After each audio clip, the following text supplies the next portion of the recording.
सुप्रभात बच्चों। आज मैं सरस्वती दत्त आपको क्लास 12 सप्तमः पाठः और किताब का नाम है बच्चों संस्कृत प्रबोधिनी। और इसकी जो व्याख्या कर रही हूँ, ठीक है, श्लोक है इसमें, वृक्षेषु चैतन्यम विद्यते, है ना। तो वृक्षों में भी चेतना होती है ना। ये जो पार्ट आपके सिलेबस में लगा हुआ है और परीक्षा की दृष्टि से बहुत ही ज्यादा महत्वपूर्ण है। तो आपको मैं चाहती हूँ कि आप इसे खूब अच्छे से सुने। सुनने के बाद 2-3 बार इस वीडियो को देखें, तब आपके समझ में आएगा। और यदि वीडियो समझ में, नेक्स्ट वीडियो के लिए आप चाहते हैं तो सब्सक्राइब और लाइक का बटन दबाएं, तो आपको नेक्स्ट वीडियो मिलेगी। ठीक है बच्चों, और ज़्यादा से ज़्यादा शेयर करें ताकि किसी ज़रूरतमंद विद्यार्थी की हेल्प हो सके। देखिए बच्चों, पाठ है, मैंने बताया वृक्षेषु चैतन्यम विद्यते। देखो ये जो पाठ है बच्चों, ये पर्यावरण की समस्या जो कि आज पूरे विश्व इससे लड़ रहा है, पर्यावरण की समस्या से। और हम सभी जानते हैं, अगर पर्यावरण अच्छा होगा तो हम सबका जीवन सुरक्षित रहेगा।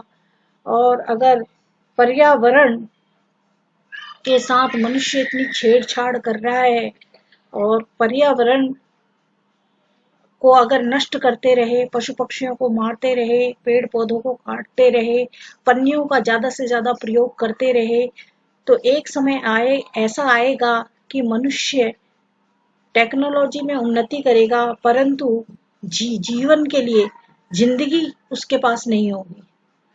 क्योंकि चाहे हम कितनी भी उन्नति कर लें, लेकिन पर्यावरण अगर स्वच्छ नहीं है, साफ नहीं है ना, और पर्यावरण के लिए अगर हमने अभी से कोई कार्य, जागरूक नहीं हुए हम, पन्नियों को अगर हम ज्यादा से ज्यादा जलाएंगे, उसमें जो बहुत ही गंदी जो है जलाने पर स्मेल होती है, और उससे पूरा के पूरा पर्यावरण दूषित हो जाता है, जिससे हम सांस लेते हैं और अन्य जीव जंतु भी सांस लेते हैं, और उनका भी जो है स्वास्थ्य और प्रभावित होता है। अतः हमें पर्यावरण की जागरूकता के लिए जो है पेड़ों को काटने से बचना चाहिए।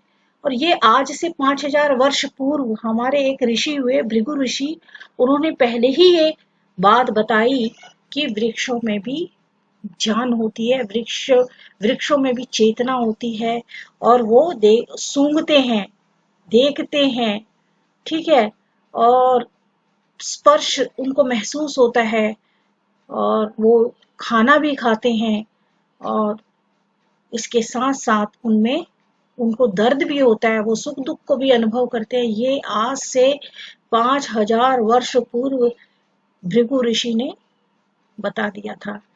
तो भारत जो है आध्यात्म के क्षेत्र में बहुत ज्यादा जो है विश्व गुरु का स्थान प्राप्त है भारत को। तो ये हमें नहीं भूलना चाहिए, और आज जो है हम अपनी संस्कृति और सभ्यता को हमें आगे बढ़ाना है। देखो बच्चों, ये जो पाठ है, जैसे कि मैंने आपको बताया, पर्यावरण जो है आज जो है प्रेजेंटली जो है मोमेंट में ये बहुत ज्यादा खतरनाक इंसान के लिए हो चुका है ना। तो इसी के संदर्भ में ये पाठ हमें, है ना, इसको दर्शाता है, बताता है कि पेड़ पौधों में भी जीवन होता है, ठीक है। और पर्यावरण का संशोधन वृक्षों में जो है योगदान या मदद करता है। आज पेड़ों को काटने से हमें बचना चाहिए और वृक्षारोपण पर बल देना चाहिए। महाभारत के शांति पर्व के 184वें अध्याय में भरद्वाज ऋषि द्वारा यह पूछे जाने पर कि पेड़ न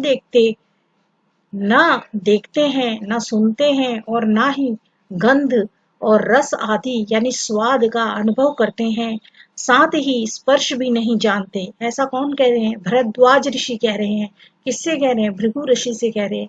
और इसके उत्तर में भृगु ऋषि उन्हें वृक्षों में चेतनता तथा उनके स्पर्श करने, सुनने, देखने, सूंघने के विषय में बताते हैं, अर्थात वृक्षों में संवेदना और जीवन होता है। ऐसा कौन बता रहे हैं? भृगु ऋषि बता रहे हैं भरद्वाज ऋषि को। ठीक है, ये महाभारत बच्चों, ये महाभारत के शांति पर्व से जो ये 184वें अध्याय से ये जो है पाठ संकलित है ना, ये जो श्लोक हैं वो संकलित हैं, उसमें से लिए गए हैं।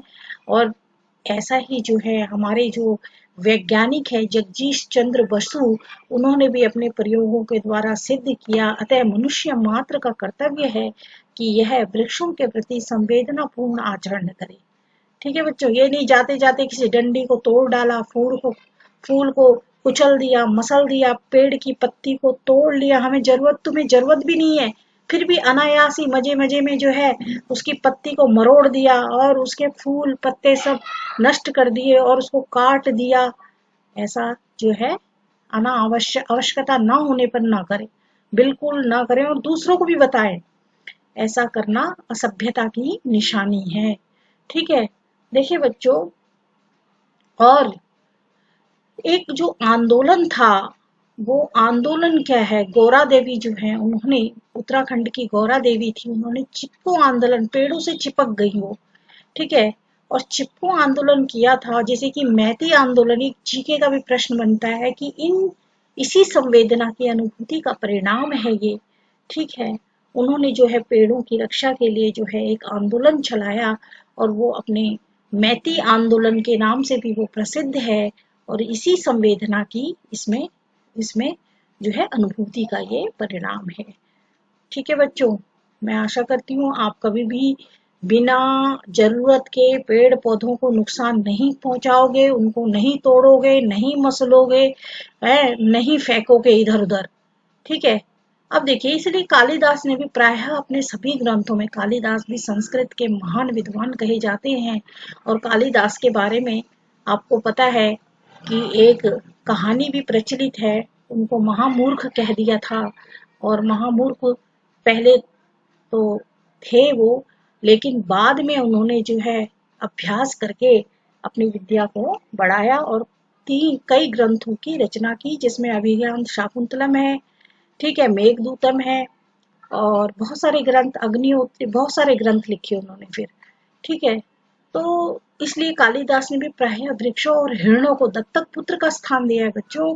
जो वृक्ष हैं, जो हिरण हैं, उनको जो है दत्तक पुत्र, तो आपको पता ही होगा, गोद लिया हुआ पुत्र, वो हमारे पुत्र के समान है, वृक्ष और हिरण।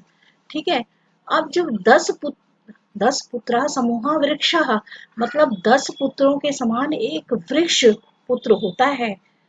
यदि किसी किसी मनुष्य के अगर 10 पुत्र हैं, तो जो उसको सुख देंगे अपने माता पिता को, उससे ज्यादा कहीं एक जो है पेड़ जो है, एक पेड़ जो है 10 पुत्रों के समान होता है।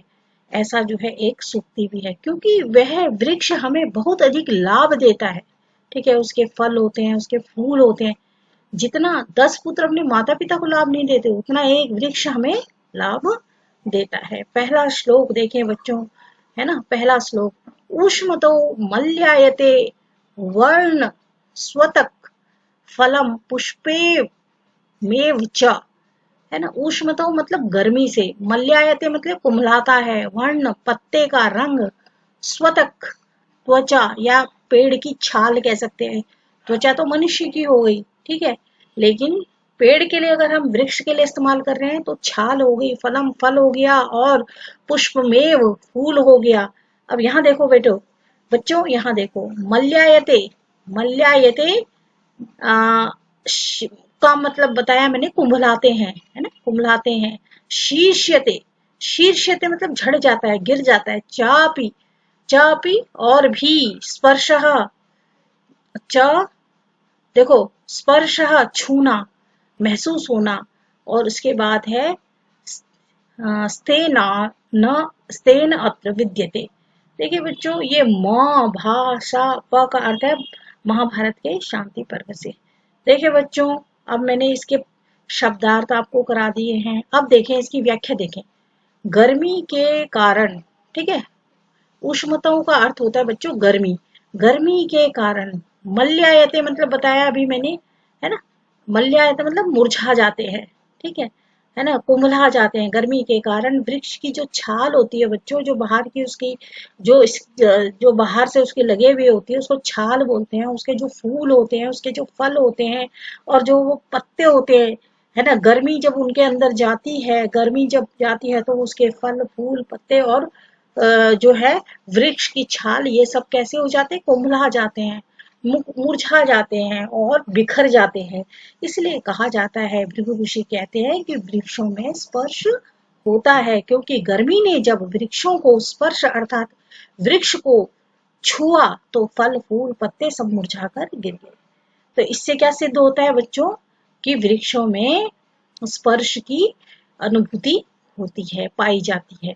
ठीक है, आशा कर रही हूँ आपको समझ में आ रहा होगा। उष्मतो मल्यायते वर्ण स्वतक फलम पुष्प में च, है ना। यहाँ मैंने शब्दार्थ भी लिख दिया। उष्मता गर्मी से, मल्यायते कुम्भलाता है, वर्ण पत्ते के रंग, और स्वतक त्वचा है, छाल जिसको बोलते हैं, ठीक है। और फलम फल, पुष्पम फूल, है ना। मल्यायते कुम्भलाते हैं, शीर्षते गिर जाता है, झड़ जाता है, च अपि, है ना, च अपि, और देखो यहाँ देखो, स्पर्श छूना, स्तने स्तनेन, अत्र इसलिए, ठीक है, विद्यते, है ना। तो आशा कर रही हूँ आपको गर्मी के कारण वृक्ष की जो छाल है, फूल है, फल है तथा पत्ते हैं, वो क्या हो जाते हैं, कुम्हला जाते हैं, अर्थात बिखर जाते हैं। इसीलिए कहा जा सकता है कि वृक्षों में स्पर्श होता है, क्योंकि जब क्योंकि गर्मी में जब वृक्षों को स्पर्श अर्थात वृक्ष को छुआ, गर्मी ने जब उस गर्मी से अर्थात है सूर्य की तेज गर्मी ने जब उसको छुआ, उसके अंदर स्पर्श किया, तो क्या हुआ, पत्ते गिर गए, मुरझा गए, फल फूल गिर गए। तो इसका मतलब क्या होता है कि उनको स्पर्श का एहसास होता है। भावार्थ भी देखो, ऊष्मतः ऊष्मतः वर्णः मल्यायते त्वक् फलम पुष्पम एव च मल्यायते शीर्षते च अपि तेन अत्र स्पर्श स्पर्थ स्पर्शः विद्यते। आशा कर रही हूँ आपको समझ में आ गया होगा। उष्मतः मैंने अभी बताया आपको, गर्मी, है ना। वर्णतः उसके पत्ते जो है, मल्यायते कुम्हला जाते हैं, त्वकम त्वकम फलम उसके फल फूल, और है उसकी जो त्वकम, त्वकम मतलब होता है उसकी जो खाल होती है ना, पेड़ की जो छाल होती है, वो भी जब जो है, वो भी जब मल्यायते मतलब कि कुम्हला जाते हैं, शीर्ष्यते झ अपि, और क्या हो जाते हैं बच्चों, झड़ जाते हैं, तेन अत्र स्पर्शा विद्यते। इसका मतलब ये हुआ कि उनको स्पर्श का ज्ञान है, ठीक है। संस्कृत के श्लोक क्योंकि छंदोबद्ध हुआ करते थे बच्चों, उसको गायन के लिए शब्दों को आगे पीछे किया जाता था, और जब उसे सही क्रम में लगाते हैं वही उसका भावार्थ कहलाता है। दूसरा श्लोक देखें आप, पाठ थोड़ा कठिन है, इसीलिए मैं कह रही हूँ बार बार इसको सुनना वीडियो को, है ना, और बार बार समझना, तब आपको, और परीक्षा की दृष्टि से बहुत महत्वपूर्ण है, 4 नंबर का इसमें से पूछा ही पूछा जाता है, ठीक है। वाग्य वाग्य अग्ने अशनि निर्घोषयी फलम पुष्पम विशीर्यते। देखें, श्रोत्रेण गृह्यते शब्द स्म स्म, उसके बाद धृतवंती पादपः।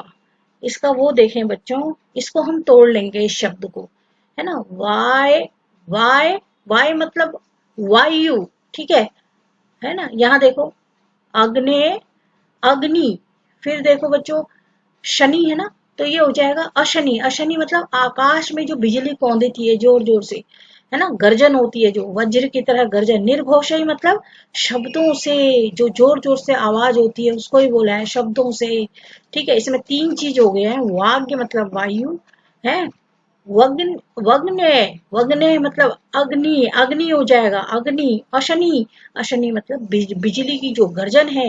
निर्घोषित बहुत जोर जोर से आवाज करती है। फलम पुष्पम विशर्यते, और फल और पुष्प क्या होते हैं बच्चों, झड़ जाते हैं, गिर जाते हैं, क्योंकि वो सुनते हैं। श्रोतेन श्रोतेन मतलब वो सुनते हैं। श्रोतेन गृह्यते मतलब, श्रोतेन मतलब कानों के द्वारा, शब्द गृह्यते ग्रहण किया जाता है, तस्मात उससे, पादपः वृक्ष श्रवन्ति सुनते हैं।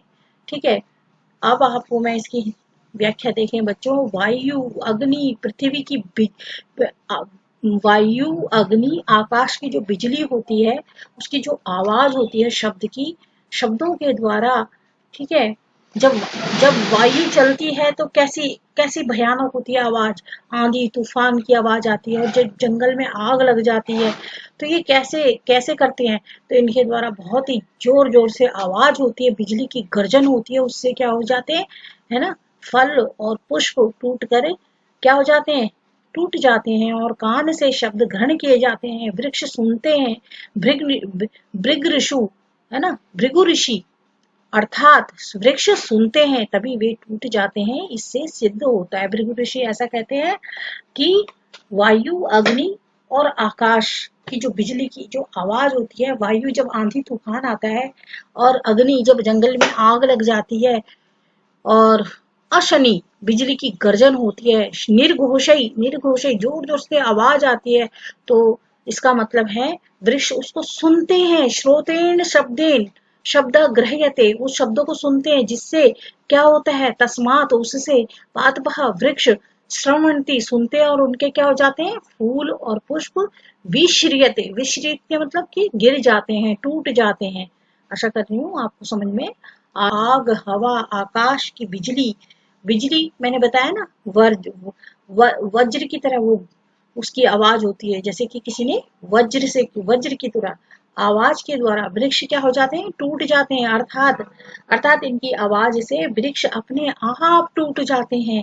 इससे सिद्ध होता है कि वृक्ष सुनते हैं अपने आप गिर जाते हैं, टूट जाते हैं, क्योंकि वृक्षों में भी सुनने की शक्ति होती है, ऐसा भृगु ऋषि बता रहे हैं।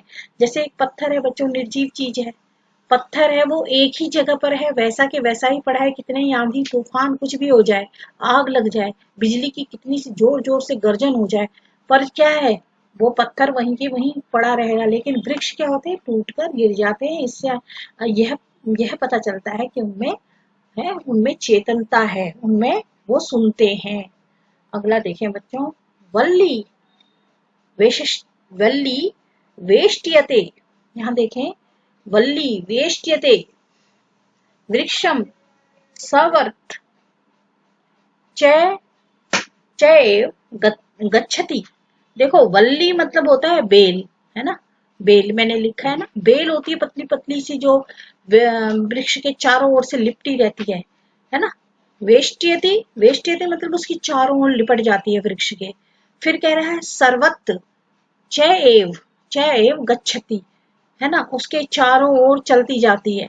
ठीक है, न न यहाँ देखें, न अदृष्टते मार्गो अस्ति, मार्ग अस्ति, अदृष्टते मार्ग अस्ति, तस्मात् पादपः पश्यन्ति। देखें यहाँ पे न न दृष्टते मतलब कि दृष्टि वाले को, मार्गो अस्ति मार्ग जो दृष्टि जिसको दिखाई देता है ना, उसको मार्ग, तस्मात् पश्यन्ति पादपः। अब इसका अर्थ देखें, बेल वृक्ष पर लिपट जाती है, उसके चारों ओर जाती है। जो बिना दृष्टि वाला होता है उसे तो रास्ता नहीं सूझता। अगर बेल को नहीं दिखता तो वो इधर उधर कहीं और कहीं भी जा सकती थी, लेकिन वो क्या करती है, वो वृक्ष के चारों ओर गोल गोल घूम घूम के उससे लिपटती जाती है, क्योंकि बिना दृष्टि वाले को तो मार्ग नहीं सूझता। पर इससे ये सिद्ध होता है कि वृक्षों को दिखाई देता है ना। वल्ली वृक्षम वेष्ट्यते सर्व गच्छति च एव न च अदृष्टिते मार्गे अस्ति, तस्मात् पादपः पश्यन्ति। इससे ये सिद्ध होता है कि वृक्ष देखते हैं। अगला देखो बच्चों, चौथा देखें, पुण्या पुण्यई, पुण्या पुण्यई। उसके बाद देखें, स्था गंधरी गंधई धूपैश्च विविधै अपि आरोगाः पुष्पिताः सन्ति, तस्मा तस्मा जिघ्रन्ति पादपः। देखो पुष्पः, देखो पुण्यई अपुण्यई, पुण्यई अपुण्यई तथा च विविधै अपि गंधै धूपैश्च पुष्पिता आरोगा सन्ति तस्मात् पापाः जिघ्रन्ति। तो इसका जो है भावार्थ मैंने बता दिया। अब देखो इसका अर्थ देखो बच्चों। जैसे हम कुछ वृक्षों की पूजा करते हैं, है ना, पूजा करते हैं, तो जब हम उनकी पूजा करते हैं उसमें धूप जलाते हैं, उसमें जिस प्रकार से पुण्यो अपुण्यो, देखो पुण्यो अपुण्यो, जिस प्रकार मनुष्य को सूंघने की शक्ति यानी इंद्रियां होती हैं, मनुष्य में भी 5 इंद्रियां होती है ना, हमारे आंख है, हमारे कान है, हमारी नाक है, और हमारा मुंह है, और हमारी जीवा है जिससे हम स्वाद भी लेते हैं। ठीक है, हमारी त्वचा है जिससे हम स्पर्श का अनुभव करते हैं, कोई हमें छूते हैं तो हमें पता चलता है हमें कोई छू रहा है। तो 5 प्रकार की इंद्रियां होती है मनुष्य में। उसी प्रकार से 5 प्रकार की जो इंद्री है वो किस में होती है, वो जो होती है वो वृक्षों में भी पाई जाती है। ठीक है, देखो जिस प्रकार मनुष्य में सूंघने की शक्ति या इंद्रियां होती है, उसी प्रकार वृक्षों में भी सूंघने की जो है इंद्रियां होती हैं। वृक्ष पुण्यो अपन्यो, है ना, वृक्ष अनेक प्रकार की गंध, जैसे हम कुछ वृक्षों की पूजा पाठ करते हैं, है ना, उनके आगे धूप जलाते हैं, दिया जलाते हैं, है ना, अगरबत्ती लगाते हैं, उनमें सुगंधित जल डालते हैं, तो उनमें सूंघते हैं और वो क्या होते हैं, बहुत ज्यादा और भी ज्यादा पुष्पित हो जाते हैं और ज्यादा फलते फूलते हैं। तो वृक्ष अनेक प्रकार की गंध अर्थात धूप अगरबत्ती स्वच्छ जल देने से जिन वृक्षों की पूजा की जाती है मनुष्य तथा, वो वृक्ष कैसे हो जाते हैं, वो आरोगी हो जाते हैं, उनमें कोई रोग नहीं होता और बहुत ज्यादा पुष्पित हो जाते हैं, उनमें बहुत ज्यादा फल और फूल लग जाते हैं, रोग रहित हो जाते हैं। इससे ये सिद्ध होता है कि पेड़ सूंघते हैं, उन्हें ये ज्ञान होता है। अगला देखें, पांचवा देखें, पांचवा यहाँ देखें, पादई सलील। पादई मतलब होता है जल के जड़ों के द्वारा यानी पैरों के द्वारा, पादई मतलब पैरों के द्वारा या फिर जड़ों के द्वारा। सलील देखें, सलील पानाच, पानाच देखें, जल पीने से व्याधि नाम रोगों के चपी दर्शनात् दिखाई पड़ने पर व्याधि प्रतिक्रियात्वा आश्च विद्यते है रसनम ध्रुम में।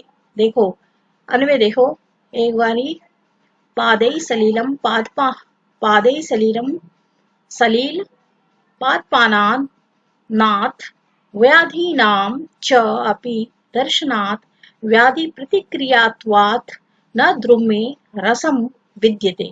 देखो बच्चों, वृक्ष के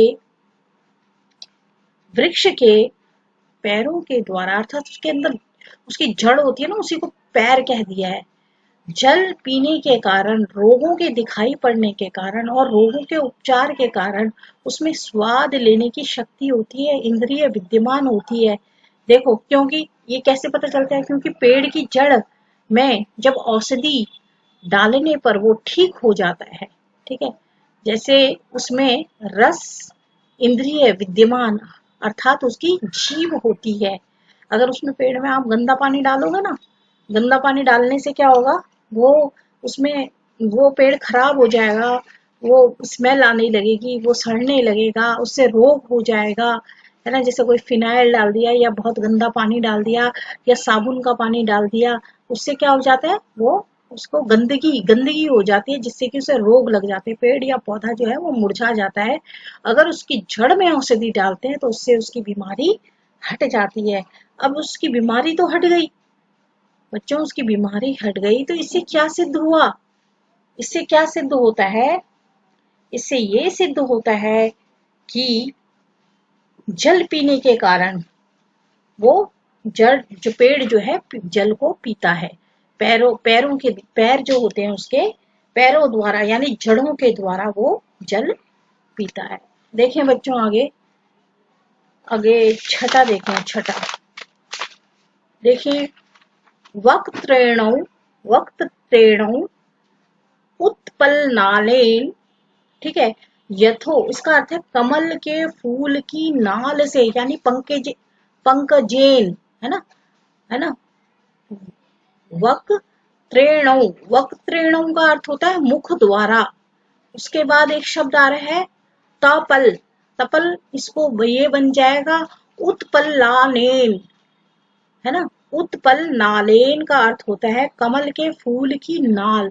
कमल जो होता है खिला रहता है, लेकिन उसकी एक बहुत बड़ी नाल जो होती है वो कीचड़ में मिट्टी में रहती है उसकी, वो उससे जुड़ी हुई रहती है, जिसको पंकजेन बोलता है। पंकजेन मतलब कमल का पुष्प जो है उसमें नाल होती है, उसकी एक डंडी होती है, वो अंदर से खोखली होती है। ठीक है, अब देखो इससे क्या होता है।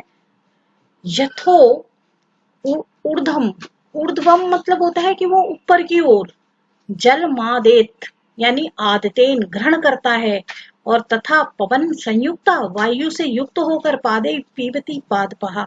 अब इससे क्या है, इसका अन्वय भी देख लो। वक्त्रेण उत्पलाने यथा जलम ऊर्ध्वम आतेन, आतेन आतेन आगे देखें, उत्पलालेन, उत्पल नालेन यानी कि वो जो नाल सी होती है ना, उसमें कमल के फूल की में डंडी होती है, तथा जलम ऊर्ध्वम ऊपर की ओर जल को खींचते हैं, आदतेन तथा पवन युक्त उसमें हवा भी होती है, पाद पादे पीवती उससे जो है क्या करता है जल, वो जो है वृक्ष पानी को ग्रहण करता है, पानी को पीता है। जिस प्रकार कमल का फूल यानी पंकजेन है, कमल के पुष्प की नाल से जल ऊपर की ओर ग्रहण करता है, ठीक उसी प्रकार वृक्ष भी क्या करता है, वायु सहित होकर अपनी जड़ों से पानी पीता है, पानी को पीता है। देखें अगला, देखें सातवां, देखें दुख, ओ सॉरी सुख दुख, सुख दुख योश्च, सुख दुख योश्च ग्रहणा, ग्रहणा छिन्नस्य च विहोणात्, है ना, जीवम पश्यामि वृक्षाणाम चैतन्यम च विद्यते। पहले इसकी शब्दार्थ देखो। ग्रहणात् का क्या अर्थ होता है, ग्रहण करने, ग्रहणात् ग्रहण करने या अनुभव करने से, छिन्न से कटे हुए का, विरोहणात् वृक्ष की शाखा के आरोपण के, आरोपण होने से, जीवम जीव से, उसके बाद अचैतन्यम अचेतना से, अन्यव्यम है अन्वय या भावार्थ देखें। ग्रहणात् ग्रहण करने से या अनुभव करने से, छिन्न से कटे हुए, उसके हम पेड़ के जो टहनियां काट देते हैं, उसकी जड़ काट देते हैं, वो फिर से उसकी जड़ को उखाड़ देते हैं तब तो नहीं उगता, लेकिन अगर उसके ऊपर से काट देते हैं वो फिर से उगने लगता है। विरोहणात् यानी वृक्ष की जो शाखा होती है फिर से आरोपण होना लगती है, उसमें फिर से शाखा निकलने, जीवम जीव यानी कि उसमें चेतना है, उसमें प्राण है, अचेतनम निर्जीव नहीं है, अचेतना नहीं है उसमें। ठीक है, आगे देखें, यहाँ पे देखें इसका अन्वय भी देखें। सुख दुख योग घृणात् छिन्नस्य च विरोहणात् वृक्षाणाम जीवनम, सॉरी जीवम प्राणान पश्यामि अचेतन्यम न विद्यते। ये इसके द्वारा क्या कह रहे हैं बिल्कुल विशेष, सुख तथा दुख को ग्रहण करने के कारण कटे हुए शाखा या वृक्ष से उगने के कारण मैं भृगु ऋषि वृक्षों में जीवन को मानता हूँ, अतः उनमें अचैतन्य मतलब निर्जीव का अभाव है, अर्थात वे उनमें जीवन है। क्या कह रहे हैं कवि, भृगु ऋषि क्या कह रहे हैं, भृगु ऋषि ये कह रहे हैं जैसे हम किसी शाखा को काट देते हैं पेड़ की, तो क्या होता है बच्चों, उसमें से पुनः शाखा निकलने लगती है। तो वो कह रहे हैं जब उसमें इस तरह का होता है तो उससे हम ये अनुमान ये लगा सकते हैं कि उसमें जीवन है, वो निर्जीव नहीं है, उन्हें भी सुख और दुख महसूस होता है। आगे देखें बच्चों, 9 देखें, 8वां देखें।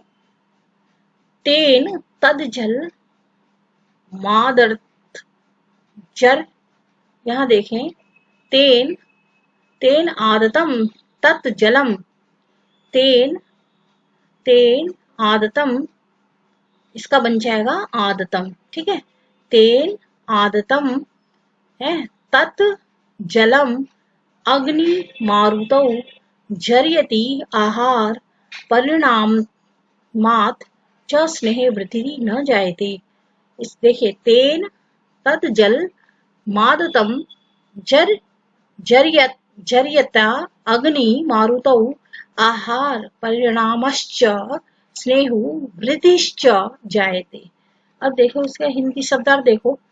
आत्म आदतम ग्रहण या फिर अनुभव किया हुआ, जार्यति मतलब पचाता है, अग्नि मारुतो मतलब अग्नि और वायु, ठीक है। चौथा देखा आहार परिणामात यानी भोजन पच जाने से, स्नेह स्निग्धा जायते वृद्धि उत्पन्न होती है।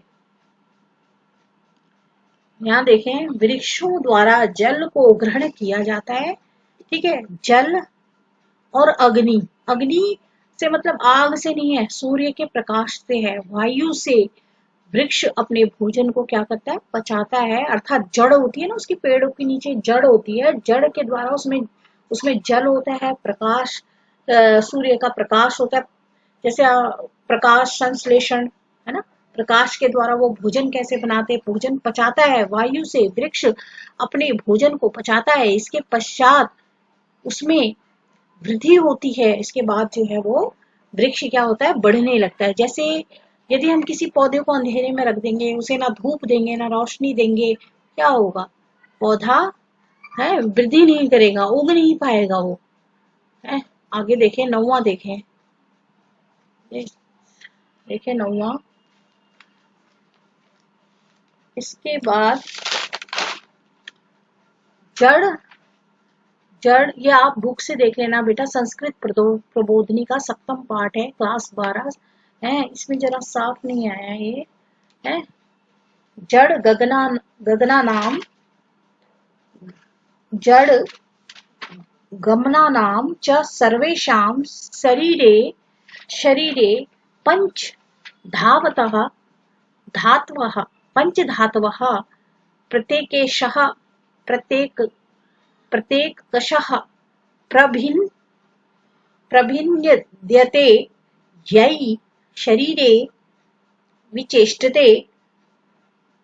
देखें अन्वय देखें, सर्वेषां सर्वेषां जड़ गमनानां शरीरे पंचधातवः प्रत्येकशः प्रभिद्यन्ते यै शरीरम विचेष्टते।